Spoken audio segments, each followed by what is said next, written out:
ஹரப்பா மக்கள் சம்பந்தமான வீழ்ச்சிகள் எப்படி வீழ்ச்சி அடைய ஆரம்பிச்சது, அதனுடைய தாக்கங்கள் என்ன, விளைவுகள் என்னன்றத பார்ப்போம். இதுல இப்போ ஹரப்பா மக்களினுடைய எழுத்துக்கள் இன்னமும் பொருள் கண்டுபிடிக்கல. இதனாலே பாத்தீங்கன்னா அவங்கள பத்தின முழுமையான தகவல் நம்மளால அறிவ முடியல. இப்போ பல அறிஞர்கள் என்ன சொல்றாங்கன்னா, ஆராய்ச்சி பண்ணி பார்த்துட்டு திராவிட மொழியை பேசினார்கள் என்றும் அறிஞர்கள் என்ன பண்றாங்க சொல்றாங்க. அப்ப திராவிட மொழிகள்னா மேக்சிமம் இங்க தமிழ் கூட தான் கம்பேர் பண்ணி, தமிழர் கூட தான் கம்பேர் பண்ணி நம்ம இது வரைக்கும் பார்த்திருக்கோம் சிந்து சமவெளி மக்களை. அந்த மாதிரி திராவிட மொழியை பேசியிருக்கலாம்னு சொல்லும் சிறிய அறிஞர்கள் நமக்கு எடுத்து சொல்றாங்க, கண்டுபிடிச்சு சொல்றாங்க. இப்ப தொல்லியல் ஆய்வுகள் என்ன சொல்றதுன்னா, நாகரிகத்தினுடைய அந்த வீழ்ச்சிக்கு பிறகு அவங்க கிழக்கு நோக்கியும் அதே சமயம் தெற்கு நோக்கியும் இடம்பெயர்ந்தத காட்டுதுன்னு சொல்றாங்க. சரி, இந்த கிழக்கு நோக்கியும் தெற்கு நோக்கியும் அவங்க நவுந்திருக்காங்க. அப்ப ஒரு நகரமானது செதஞ்சு போய், நகர நாகரிகமா இருந்தது செதஞ்சு போய் இவங்க ஒரு கிராமமா தேடி போக ஆரம்பிச்சிட்டாங்க அப்படின்னா நம்ம அதை சொல்லலாம். ஒரு கிராம நாகரிகமா தொடர ஆரம்பிச்சதுன்னு சொல்லி நம்ம சொல்ல முடியும். அப்ப ஹரப்பா மக்கள்ல சிலர் இந்தியாவினுடைய பல்வேறு இடங்களுக்கும் குடிபெயர்ந்திருக்க வாய்ப்பு உண்டுங்கிற விஷயத்த இந்த தொல்பொருள் மூலமா நம்ம தெரிஞ்சுக்கிறோம். சரி, அடுத்ததா பாருங்க. இந்த சிந்துவெளி நாகரிகத்துல ஒன்றுக்கு அதிகமான குழுக்கள் இருந்திருக்குன்னு சொல்றாங்க. அதாவது ஒரு சில குழுக்கள் மட்டும்தான் இருந்தது அப்படின்னு நம்ம சொல்ல முடியாது. அந்த குழுக்களாக இருந்திருக்காங்க அப்படிங்கறது சொல்றாங்க. அதாவது விவசாயம் செய்யறது ஒரு குழுவாகவும், கால்நடை வளர்ப்பவர்கள்னு இருக்காங்க, வேட்டையாடுபவர்கள்னு தனியா இருக்காங்க, வேட்டையாடி உணவு சேகரிக்கிறவங்கன்னு சொல்லி ஒரு குழுவாகவும் இருந்திருக்காங்களாம். இந்த சிந்து சமவெளி மக்கள் பாத்தீங்கன்னா மொத்தமா 3 காலகட்டமா அதை பிரிச்சிருப்பாங்க. அது நல்லாவே நமக்கு தெரியும். அதாவது முதல்ல வந்தது என்ன காலகட்டம் அப்படின்னா, அதுதான் தொடக்க காலகட்டம். அதாவது கிமுல எடுத்துக்கணும். 3300 இருந்து 2600 வரைக்கும் வருது. சரிங்களா? இது ஒரு விஷயம் எடுத்துக்கிறோம்.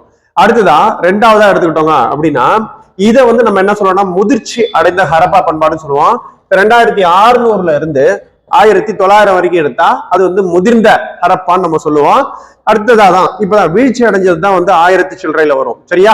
இந்த வீழ்ச்சி அடைஞ்சது அதாவது என்னன்னா பிந்தைய ஹரப்பா, பிற்கால ஹரப்பா நாகரிகம். அதைத்தான் நம்ம என்ன எடுத்துக்கணும், 1900 இருந்து 1700க்குள்ள அப்படின்னு சொல்லி நம்ம எடுத்துக்கணும். இந்த பிந்தைய ஹரப்பா இதுலதான் பாத்தீங்கன்னா இந்த 1900 இருந்து வீழ்ச்சி அடைய ஆரம்பிச்சிடுது அப்படின்னு நம்ம அதை பத்தி அடுத்ததா பார்க்க போறோம்.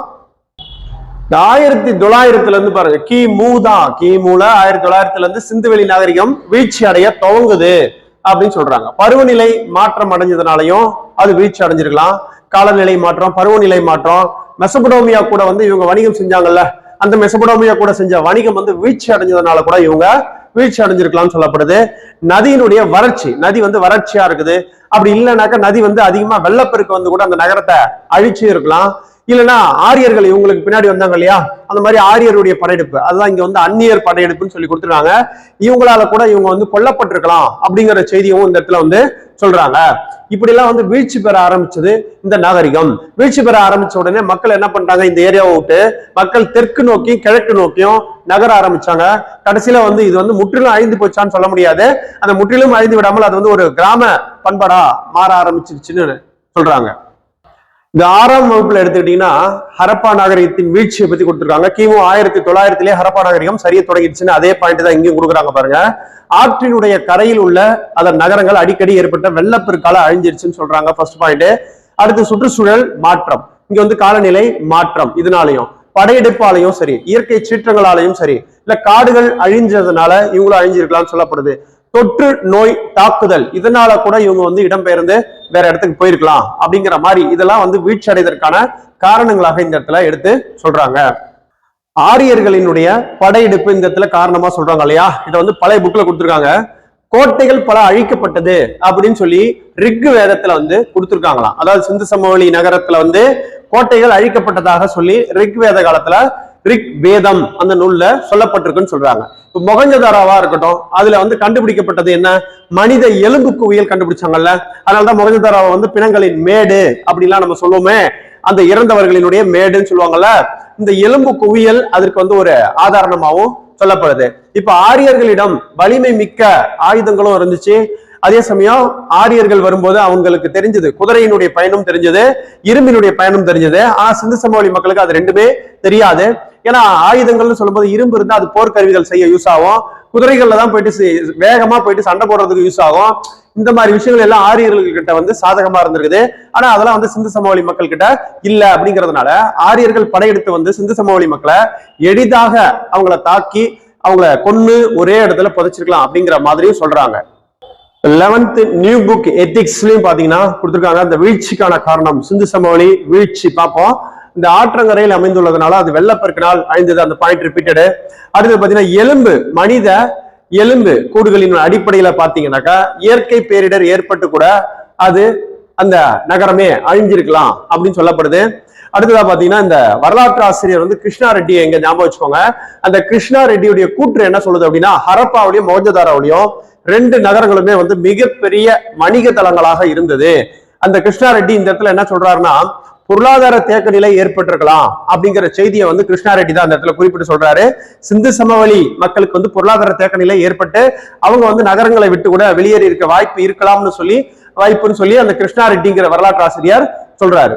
அடுத்து சிந்து நதி தன் போக்கை வந்து மாற்றிக்கொண்டே இருக்கிறதால காரணம், அடுத்து கடுமையான வறட்சி ஏற்பட்டதுனாலையும் காரணம்னு சொல்லி இது ரிப்பீட்டட் தான். அந்த பாயிண்டும் இந்த மொஹஞ்சதாரோவில் எடுத்துக்கிட்டீங்கன்னா அந்த மண்டை ஓடுகள் நிறைய கிடைச்சது. அந்த மண்டை ஓடுகள்ல வந்து வெட்டுக்காயம் அதிகமா இருந்தது. அதனால பாத்தீங்கன்னா இது வந்து அந்நியருடைய படையெடுப்பு, அதாவது குறிப்பிட்டு சொன்னா ஆரியருடைய படையெடுப்புனால கூட இந்த மக்களை எல்லாத்தையும் கொண்டு குவிச்சிருக்கலாம் அப்படிங்கிற மாதிரி செய்தியும் இந்த இடத்துல சொல்றாங்க. இந்திய பண்பாட்டு வளர்ச்சிக்கு சிந்து சமவெளி நாகரிகத்தினுடைய கொடை என்ன அப்படின்னு சொல்லி பார்க்க போறோம். ஏன்னா இந்திய பண்பாட்டு வளர்ச்சிக்கு வந்து பேசிக்கே வந்து அந்த சிந்து சமவெளி நாகரிகம் கொடைகள் கொடுத்திருக்கு. அதை பத்தி நம்ம பார்ப்போம். அதாவது முதல் விஷயம் எடுத்துங்க, சிந்துவெளி காலத்தில் தோன்றிய அந்த நகரங்கள் இருக்கு தெரியுமா, அந்த வடிவ அமைப்புலாம் வந்து இப்ப இருக்கிற நகரத்துக்கு ஈக்குவலானதாக அப்பயே இருந்திருக்கு தெரியுமா. அப்படி பார்க்கும்போது மேம்பட்ட நகர அமைப்பா இருந்திருக்குது. அது மட்டும் இல்லாம மற்ற நகர வடிவமைப்பிற்கு முன்னோடி நகரமாகவும் சிந்துவெளி நகரங்கள் காணப்பட்டு இருக்கிறது. இந்த கட்டடக்கலையில சுட்ட செங்கற்கள் வந்து பயன்படுத்திருக்காங்க. அதே போல சுண்ணாம்பையும் சேர்த்துதான் அதை வந்து வீடு கட்டியிருக்கிறாங்க. அந்த சுட்ட செங்கற்கள் சுண்ணாம்பையும் பயன்படுத்தியதுல முன்னோடியா இருந்தது யாருன்னு கேட்டாக்க சிந்து சமவெளி மக்கள்னு நம்ம சொல்லலாம். இந்த நகரங்கள் வந்து சிந்து சமவெளி நகரங்கள் வந்து மாசு அடைவதை வந்து தடுக்கிறதுக்காக அவங்க வந்து சுண்ணாம்பு கால்வாய்கள் வந்து வெட்டி இருக்கிறாங்க. அப்ப நகரினுடைய ஒதுக்குப்புறமா போய் அது அமைக்கப்பட்டும் இருந்திருக்குது. அப்ப சாக்கடை கால்வாய்கள் அதெல்லாம் சொல்றோம் இல்லையா, அதுதான். சரி, அடுத்தது தூய்மை மற்றும் சுகாதாரம் இந்த இடத்துல வந்து மிக நன்கு பராமரிக்கப்பட்டு இருக்குன்னு சொல்லி சொல்றாங்க. அடுத்தது கவின் கலைகள் நன்கு ஊக்குவிக்கப்பட்டது, அதாவது ஓவியமா இருக்கட்டும், இந்த மாதிரி விஷயங்கள் உலோகம் சம்பந்தப்பட்ட வேலைகளையும் அவங்க செஞ்சிருக்காங்க. அப்புறம் மண் பாண்டத்துல வந்து மண்பானைகள் செய்திருக்காங்க, முத்திரைகள் செய்திருக்காங்க. அந்த மாதிரி கவின் கலைகள் நன்கு ஊக்குவிக்கப்பட்டது சிந்துவெளி நாகரிகத்துல. அந்த சிந்துவெளி மக்கள் பயன்படுத்திய மொழியை எடுத்துக்கிட்டீங்கன்னா தென்னிந்திய மொழிகளுக்கு எல்லாம் தாய் என்று நம்ம சொல்றோம். ஏன்னா அவங்க பேசுறது திராவிட மொழி தான், தென்னிந்திய மொழி தான் அப்படிங்கிற மாதிரி அறிஞர்கள் வந்து கண்டுபிடிச்சு சொல்லியிருக்காங்க. அப்ப சிந்து சமவெளி மக்கள் பேசிய மொழி தான் தென்னிந்திய மொழிகளுக்கு எல்லாம் தாய் என்றும் சொல்லப்படுது.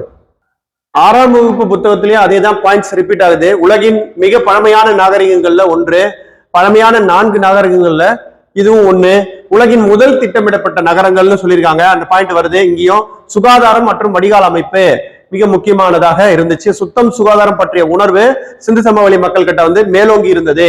இந்த செய்தியை தான் வந்து ரிப்பீட்டடாகவும் வருது பாருங்க. இந்த வேர்ல்டு எத்திக்ஸ் புக்கு அதையும் நம்ம பார்க்கிறோம். சிந்துவெளி மக்களின் நாகரிகம் ஒரு சிறந்த நகர நாகரிகம். அதுதான் நகரங்களினுடைய அமைப்பு மேம்பட்டதா இருந்தது மற்ற நகரங்களை கம்பேர் பண்ணும்போது.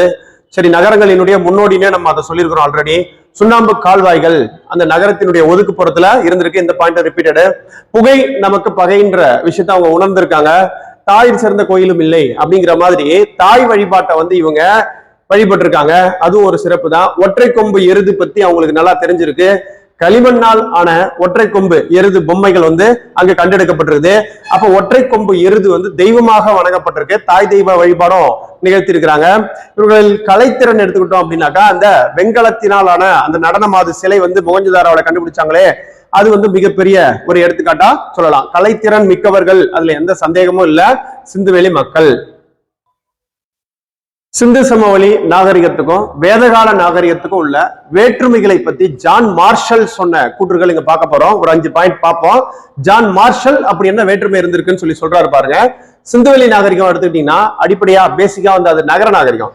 ஆனா வேதகால நாகரிகம் அவங்க வந்து ஆரியர்கள் வந்து ஆடு மாடு மேய்க்கிறாங்க, அதனால அது வந்து கிராம நாகரிகம்னு சொல்லி அந்த விஷயத்த சொல்றாரு. அப்ப சிந்துவெளி மக்கள் விவசாயத்தையும் வாணிபத்தையும் முதன்மை தொழிலாக கொண்டிருந்தாங்க. ஆனா வேதகால மக்களோ நாடோடியாக இருந்தாங்க. இந்த இடத்துல நம்ம அதை புரிஞ்சுக்கணும். அடுத்தது 2வது பாயிண்ட் என்ன சொல்றாப்புல அப்படின்னா, சிந்து சமவெளி மக்கள் உருவ வழிபாட்டில் நம்பிக்கை கொண்டிருந்தாங்க. ஏன்னா தாய் தெய்வ வழிபாடு, சிவன் வழிபாடு, மரபு வழிபாடு, மரத்தை வழிபட்டாங்க, விலங்குகளை வழிபட்டாங்க.